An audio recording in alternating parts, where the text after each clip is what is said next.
Good morning, my students. Let us start with the second part of the series anti-cancer drugs. You just have to remember that whatever may be the nature of these anti-cancer drugs, their primary or basic approach remains the same, that is to damage the DNA function through different ways, like inhibition of synthesis, transcription to RNA, and later translation to RNA to functional proteins. And hence the antimetabolites and the antibiotics, which I discussed before, damage or disrupt DNA. It interfere with topoisomerase activity, or may alter the structure of RNA. Whereas the plant alkaloids like vincristine, vinblastine, these are having an action more like colchicine. They are disrupting mitosis. The agents such as asparaginase destroy amino acids needed for translation, and there are drugs like steroids which will interfere with transcription. So many clinically used antineoplastic drugs, they used to undergo either chemical or enzymatic modification to become actively cytotoxic. So we'll discuss few of the anti malignancy drugs or anti-cancer drugs in the following slides. So we're starting with the alkylating agents, and one of the frightening development of World War I was the introduction of chemical warfare. These compounds were known as the nitrogen mastered gases. The nitrogen masters were observed to inhibit cell growth, especially of bone marrow, shortly after the war. These compounds were investigated and shown to inhibit the growth of cancer cells. These agents are highly reactive molecules. They transfer their alkyl groups to important cellular constituents like DNA or RNA. And at an mostly this replacement happening at the electron rich site, making them non-functional. In general, they react with either amino or the hydroxyl or the carboxyl, sulfurhydryl, these kind of groups of all nucleophiles. Now, alkylation takes place through chemical formation of a positively charged carbonium ion that reacts primarily with a functional constituent of DNA, though other nucleophilic constituents like RNA, proteins, membrane components may also be affected. The major site of alkylation within DNA is the N7 position of guanine. So the nitrosoureas are lipophilic, they can cross the blood-brain barrier. So they are often used to treat brain tumors. So these are a few examples of alkylating agents, and very important out of them are cyclophosphamide from the chloroethylamines, the busulfan, which is the alkyl sulfonate. Then comes the nitrosourea, which is carmastine. So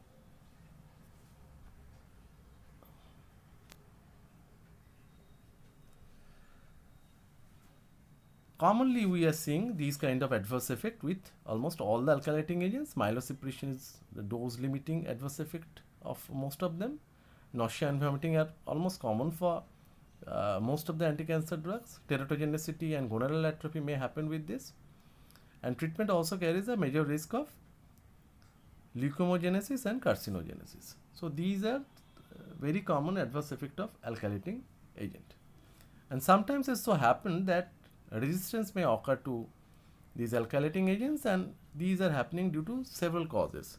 One of the most important causes, membrane transport, which may be decreased. The drug may be bound by glutathione via GSH, that means glutathione stimulating hormone S transferase, or the metallothioneins in the cytoplasm, and they are inactivated. The drug may be metabolized to inactive species. So these are the reasons why sometimes the resistance occurs to this alkylating agents.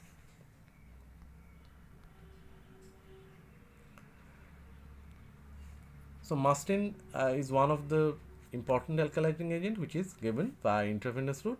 The main indication of mustin is in the treatment of Hodgkin's disease and lymphoma, but it may be also useful in other malignancies.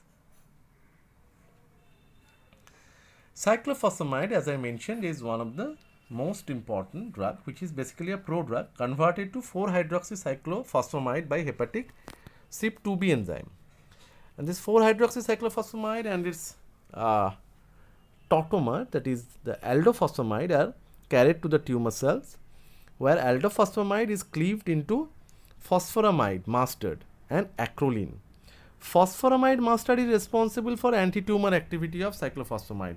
So, whatever may be the indication written here are basically happening due to the action of that part that is called phosphoramide, whereas the adverse drug reactions, especially the hemorrhagic cystitis, is happening due to acrolein component, which is usually seen with little bit of long term of cyclophosphamide therapy. Cyclophosphamide is also used in different kind of skin disorders like bullous pemphigoid or pemphigus vulgaris. So, in those cases, these anti-cancer drugs are showing their action, and those things are not curable but suppressible. The syndrome of inappropriate secretion of antidiuretic hormone secretion has been observed in patients receiving cyclophosphamide, but it is happening usually in higher doses. There is another analog of cyclophosphamide, and that drug is efosfamide, and this is used for germ cell testicular tumor and to treat pediatric and adult sarcomas. Whereas the nitrosoureas are carmastine, lomastine and semastine. Because of their high lipid solubility, these compounds can cross the blood-brain barrier and are useful for the treatment of brain tumors.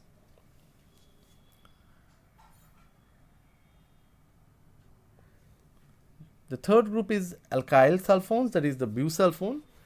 It is indicated for chronic myelocytic leukemia and polycythemia vera.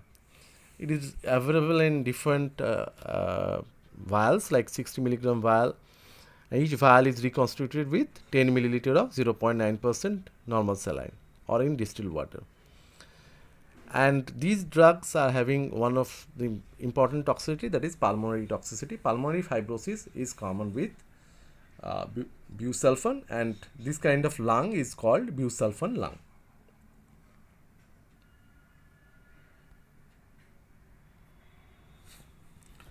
So, next we are coming to the group called anti-metabolites.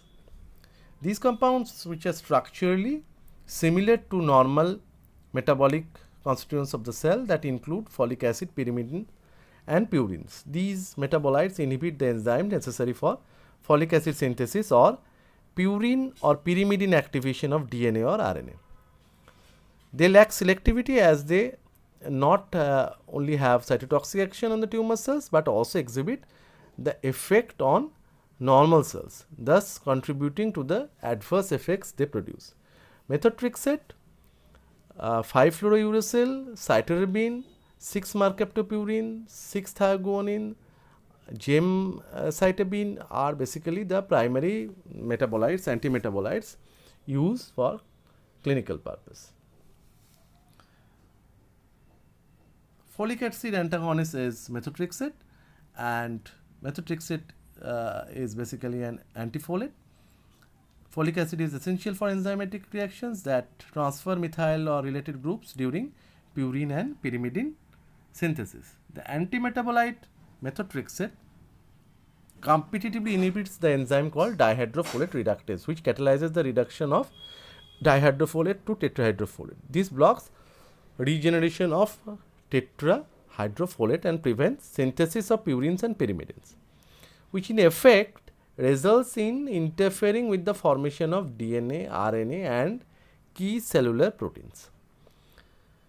The action is similar to that produced by sulfonamide. Formation of methotrexate polyglutamate derivative is essential for the antitumor activity of the compound. Transport of methotrexate is carrier mediated and reduced methotrexate uptake in a prominent, basically a prominent mechanism of tumor cell resistance. So, resistance also occurs with methotrexate. The other mechanisms of methotrexate resistance results from decreased formation of methotrexate polyglutamate, increased formation of dihydrofolate reductase through gene amplification. There is an analog which is known as pemetrexate, which is basically an methotrexate analog and inhibits several folate dependent enzymes involved in the synthesis of thymidine and purine nucleotides. Like methotrexate, pemetrexate is active in the S phase of the cell cycle and often gets converted to polyglutamate, which is formed in malignant cells. It is approved for the treatment of malignant mesothelioma and in combination with cisplatin. Clinical uses of methotrexate are, quite regularly we are giving it in treatment of childhood leukemia at a reasonable period of remission. Beside this, we are using it in chorioepithelioma, in hydatiform mole, breast cancer, solid tumors such as osteogenic sarcoma, with the provision of rescue with leucovorin, which is folinic acid or cytovoram factor, because methotrexate may lead to megaloblastic anemia due to deficiency of dihydrofolate reductase enzyme. That means the deficiency of folic acid. It is also effective in treatment of squamous cell carcinoma of lungs. The same drug in a different dose, that is called pulse therapy. It's ranging from 10 milligram to 15 milligram or even 20 milligram per week. That means once weekly dose or twice weekly dose in a divided dose. It can be given in case of psoriatic arthritis as well as in rheumatoid arthritis.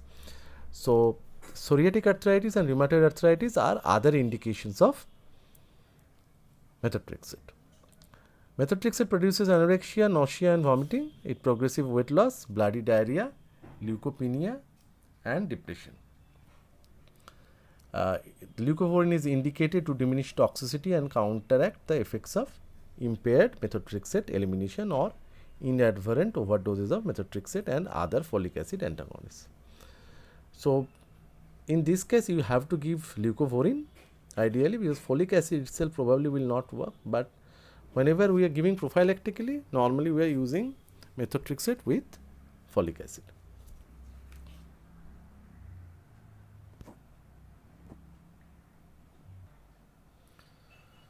So, these are the indications which I mentioned for the methotrexate, and next we are coming to the next group, that is the purine antagonist and 6-mercaptopurine. These drugs are believed to act similarly to inhibit purine based synthesis, and their exact mechanism of action is still unknown. They are primarily given for the maintenance of remission in patients with acute lymphocytic leukemia and given in combination with methotrexate for that particular purpose. Myelosuppression is generally mild with thiaguanine, whereas long-term mercaptopurine use may cause hepatotoxicity. Hepatotoxicity is also seen in case of long-term use of methotrexate.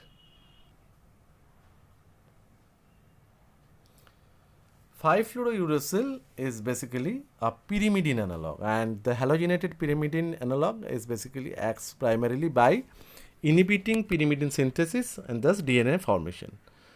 It's a prodrug and converted to 5-fluoro-2-deoxyuridine 5-monophosphate, which binds to the enzyme thymidylate synthase and folate cofactors covalently and preventing the formation of thymidylate, and finally it inhibits the DNA formation of thymidylate, and that is the way it prevents the DNA synthesis. It is converted to 5-fluorodine 5-triphosphate, which is incorporated into RNA, where it interferes with RNA processing and mRNA translation. Additionally, 5-fluorouracil is also converted to 5-fluorodeoxyuridine 5-triphosphate, which gets incorporated into cellular DNA and resulting in inhibition of DNA synthesis and function. It is used to treat solid tumors, especially breast, colorectal and gastric tumors, squamous cell carcinoma tumors of the head and neck. This is also given in hepatic cancers. In combination with cyclophosphamide methotrexate used for breast cancer, and cisplatin with cisplatin it is given in case of ovarian cancer. It's a highly toxic drug and it may lead to the common side effects like nausea, vomiting, myelosuppression, oral and gastrointestinal ulceration, that means peptic ulceration. These are common adverse drug reactions of most of the anti-cancer drugs. The other pyrimidine antagonists are cytarabine, which is having narrow clinical spectrum and primarily used in combination with daunorubicin and thioguanine. And the other drugs are gemcitabine and cytarabine. We are shifting to the next group, which is called antibiotics. Antibiotics is a group which is belonging to this anti-cancer drug, and the drugs which are commonly used in clinical practice are bleomycin, adriamycin, actinomycin D and bleomycin. So these are the common examples of antibiotics. These drugs are also known as anti-tumor antibiotics, so that you can differentiate it from the classical definition of antibiotics, which we discuss probably for a long duration with the different chemotherapeutic agents. So these drugs are different from the drugs like penicillin and tetracycline.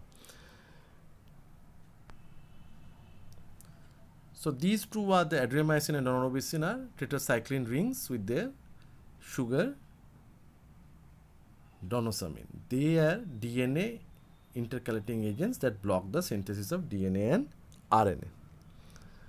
These dactinomycin or actinomycin D is obtained from Streptomyces species and binds tightly to double-stranded DNA through intercalation between adjacent guanine and cytosine base pairs. These drugs are given intravenous route and mostly used in Wilms tumor and rhabdomyosarcoma, whereas mitomycin C is basically inhibits DNA synthesis and cross-links with DNA.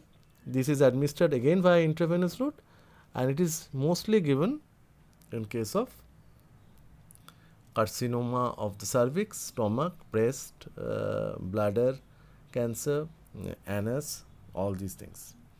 The daunorubicin and doxorubicin, which is known as adriamycin, which is shown here, having tetracycline rings, are basically showing their effect, cytotoxicity rather, as a result of intracellular formation of free radicals causing DNA damage.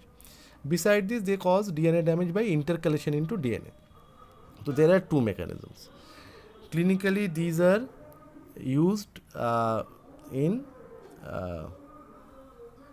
the treatment of different breast cancers, acute leukemia, Hodgkin's disease, and its combination with cyclophosphamide and vincristine and procarbazine. Doxorubicin is commonly used to treat cancers of endometrium, ovary, testicle, thyroid and stomach. Cardiotoxicity is one of the most important toxicity of this group of drugs, and these adriamycin groups are showing basically manifestations like the acute form characterized by abnormal ECG changes. It includes AST and T wave alteration and cardiac arrhythmia. So if somebody asks you which drugs are responsible for causing cardiotoxicity out of these anti-cancer drugs, because it's a special side effect or adverse drug reaction of these groups, so you must specify that these are daunorubicin and doxorubicin. And these cardiotoxicity in acute form is brief and does not cause usually any serious clinical problem, but the chronic cardiotoxicity is manifested as congestive heart failure, and that is dose dependent. So if the total dose exceeds 550 milligram per meter square, then it may lead to congestive heart failure, and that heart failure is not possible to manage only with digoxin or digitalis therapy. Or rather, nowadays the digoxin is not used in most of the heart failure cases unless it is associated with atrial arrhythmias like atrial fibrillation. Whereas the idarubicin is another drug which is basically a semi-synthetic anthracycline glycoside and analog of daunorubicin and approved for indication therapy of acute myeloid leukemia in combination with cytarabine. Whereas epirubicin is a doxorubicin analog. It is used to treat early stage node positive and metastatic breast cancer. Bleomycin, which I have mentioned before, is basically also responsible for causing pulmonary toxicity. So there are two drugs which are causing pulmonary toxicity. One is busulfan and the other one is bleomycin. Both of them are starting with the alphabet B. Bleomycin is basically a mixture of several basic glycopeptides synthesized by a species of Streptococcus verticillus, and it binds to DNA and causes single and double stranded DNA breaks following free radical formation and inhibition of DNA synthesis. The cleavage or fragmentation of DNA is usually happen due to the formation and oxidation of a complex of bleomycin and oxygen and iron. These bleomycin is indicated for the treatment of Hodgkin's and non-Hodgkin's lymphoma. And next comes the group called vinca alkaloids, and two of them are very important. One is vinblastine and another one is vinblastine. Vinca alkaloids are obtained from Catharanthus roseus, that is called Vinca rosea, and the three vinca alkaloids available for clinical use: vincristine, vinblastine and vinorelbine. Beside this, there is the last and the new drug is called vinzolidine. Now, vinca alkaloids are cell cycle specific that block cells in the metaphase of mitosis. This action is shared by the other natural products colchicine, portofilatoxin and texin. So, they have a common mechanism of action. Vinca alkaloids bind to tubulin monomers, inhibiting the formation of microtubules, and without adequate number of microtubules, these newly replicated chromosomes cannot be separated and the cell division is blocked. So, basically aborting the cell division process triggers the cell death, and apart from disruption of microtubules and inhibition of mitosis, vinca alkaloids also produce some important biochemical changes in the cell, like inhibition of synthesis of proteins and the nucleic acids, its elevation of oxidized glutathione and alteration of lipid metabolism. Whereas the common adverse drug reaction of vincristine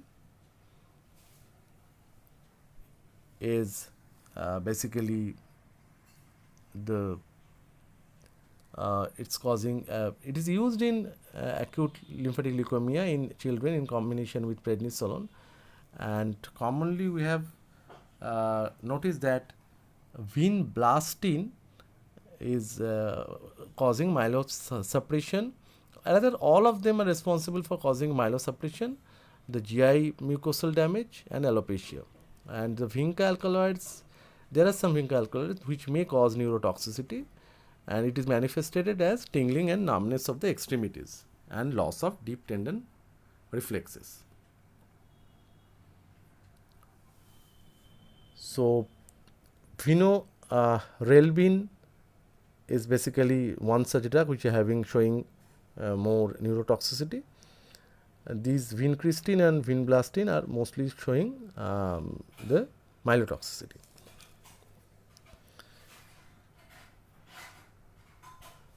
The taxanes are the paclitaxel and the docetaxel. This is a different group of drugs. This is also a plant product. It obtained from the bark of Pacific yew and European yew. This paclitaxel was the first taxane obtained from the plant sources, and docetaxel is a semi-synthetic derivative. These taxanes bind to the beta tubulin subunit of microtubules and at a site distinct from the binding site of vinca alkaloid. So, they are acting at a different site, but their common target is the same. Even for colchicine, it is a different site. Unlike the vinca alkaloids, these texins promote microtubule polymerization and it inhibit depolymerization. The stabilization of microtubules in a polymerized state arrests cell in mitosis and eventually leads to activation of apoptosis. Normally, the paclitaxel, the docetaxel are active against ovarian tumors, advanced breast tumor, non-small cell and small cell lung cancer, head and neck cancers, esophageal and prostatic cancers. The common adverse effects we are observing with this is the acute hypersensitivity reaction, and this can be obviously obviated by administration of dexamethasone and some H1 antagonists like antihistaminic drugs. The classical ones like chlorpheniramine or diphenhydramine before treatment with paclitaxel. The other important adverse effects include myalgia, myelosuppression and peripheral neuropathy. Abraxane is basically a albumin bound form of paclitaxel which does not cause hypersensitivity reaction.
Cisplatin is basically a drug which is a platinum coordination complex. It has three of the drugs belonging to the same group: cisplatin, carboplatin, and oxaliplatin. Cisplatin and carboplatin and oxaliplatin are iatrogenic platinum coordination complex. These three agents act by alkylating agents and exert cytotoxic effects. They kill the tumor cells in all stages. They binds to the guanine in DNA and RNA, and the interaction is stabilized by hydrogen bonding. Though the molecular mechanism of action is unwinding and shortening of the DNA helix.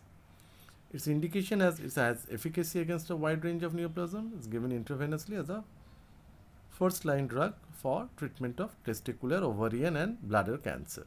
Cisplatin produces relatively little myelosuppression, but it's very nausea and vomiting are very common, and hence ondansetron is probably prescribed half an hour to 1 hour before giving cisplatin therapy in case of testicular tumor or ovarian cancer.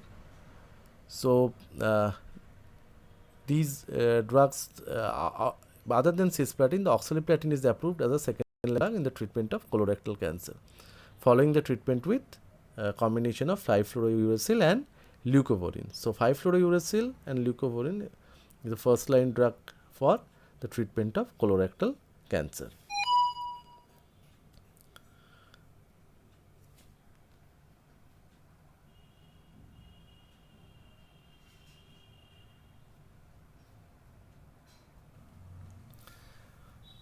So adverse drug reactions are very common for most of the drugs. Few of them are the common adverse drug reactions which I discussed in the previous series of discussion on anti-cancer drugs. Here the alkylating agents may lead to different kinds of bone marrow toxicity. Most dangerous one produced by this is myelosuppression. Beside this, there may be neurotoxicity. Cyclophosphamide has lesser effects on peripheral blood platelets than other agents. Busulfan suppresses all blood elements, including stem cells. There is a reduction of granulocyte count within a few days of starting therapy. So the bone marrow toxicity includes neutropenia, granulocytopenia, leukopenia, thrombocytopenia, as a whole the pancytopenia.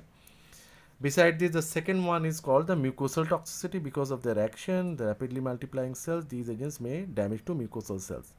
So there may be oral mucosal ulceration as well as intestinal denudation and ulceration at the level of stomach. So cyclophosphamide, melphalan, thiotepa are causing less mucosal damage, but nausea, vomiting are common in almost all cases. Alopecia is very common with the alkylating agents. It is due to epithelial damage of the skin. It occurs commonly with cyclophosphamide. Neurotoxicity manifested as nausea and vomiting, usually seen after intravenous administration of nitrogen mustard or other drugs. Ifosfamide is mostly the neurotoxic. The peripheral neuropathy is one of the major adverse reaction of cisplatin. Cisplatin induced neurotoxicity occurs mainly in large sensory fibers and it results in numbness and tingling. The hemorrhagic cystitis, which is a very common adverse effect of cyclophosphamide and its analog ifosfamide, is happening due to its one of its metabolite acrolein component, and it's managed by giving Mesna. So hemorrhagic cystitis is one of the important adverse drug reaction of cyclophosphamide, and the treatment of this hemorrhagic cystitis is Mesna. Mesna stands for 2-mercaptoethane sulfonate sodium. It reacts chemically with urotoxic ifosfamide metabolite or acrolein compound and 4-hydroxy-ifosfamide and resulting in their detoxification. Mesna can be given both intravenously and orally. It's given via intravenously at a dose of 240 mg per meter square 15 minutes before and 4 and 8 hours after the administration of cyclophosphamide or ifosfamide given in a dose of 1.2 gram per meter square. So Mesna can also be given intravenously in a dose of 240 mg per meter square 15 minutes before the administration of ifosfamide. The last toxicity which I am going to discuss here is the nephrotoxicity, one of the major adverse drug reaction of cisplatin. Severity of renal toxicity can be reduced through hydration of the patient and administration of mannitol. Renal damage arises from the toxic effects of cisplatin on renal tubules. It resulting in decreased GFR, increased reabsorption, and this nephrotoxicity does not develop until a week or two after the treatment is begun, may be worsened if nephrotoxic agents, aminoglycosides, are co-administered. All the adverse effects are reversible or discontinuation of therapy.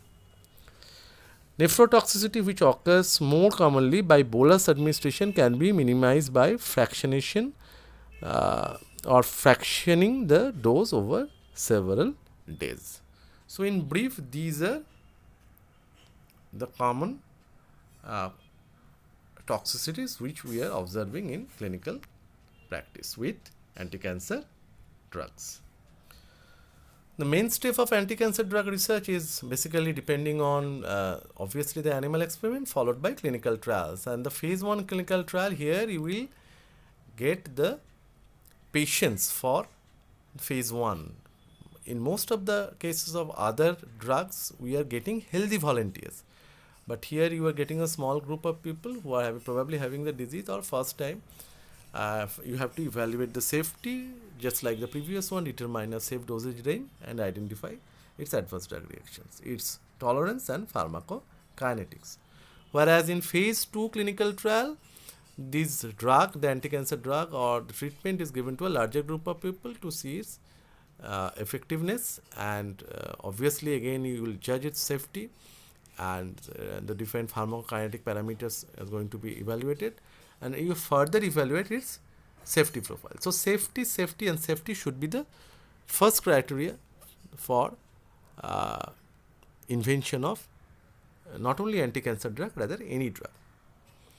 Phase 3 clinical trial, where you see the study drug or the treatment is given to large group of people, more than 200, to further determine its effectiveness, monitor the adverse drug reactions, compare it to commonly used treatment, can collect information that will allow the drug or treatment to be used safely.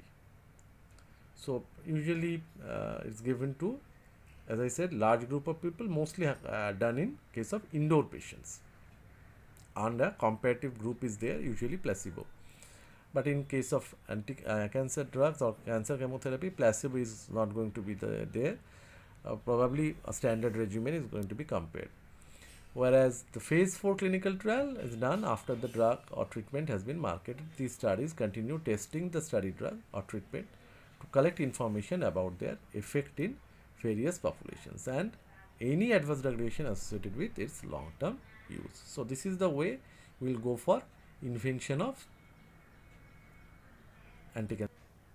Different immunomodulator, immunosuppressive agents, including corticosteroids, are also going to be used in treatment of cancer at different places, and cyclosporine, tacrolimus, adrenocortical hormones, antimetabolites, alkylating agents, mycophenolate mofetil, these are also going to be important medication for the treatment of different cancers.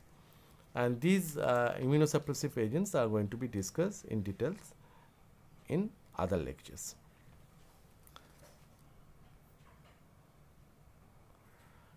There will be some immunopotentiators or like the immunostimulators like BCG vaccinations, which is used in bladder carcinoma, and there are different recombinant interferons and cytokines which are used as a immunomodulator drug therapy in different types of cancers.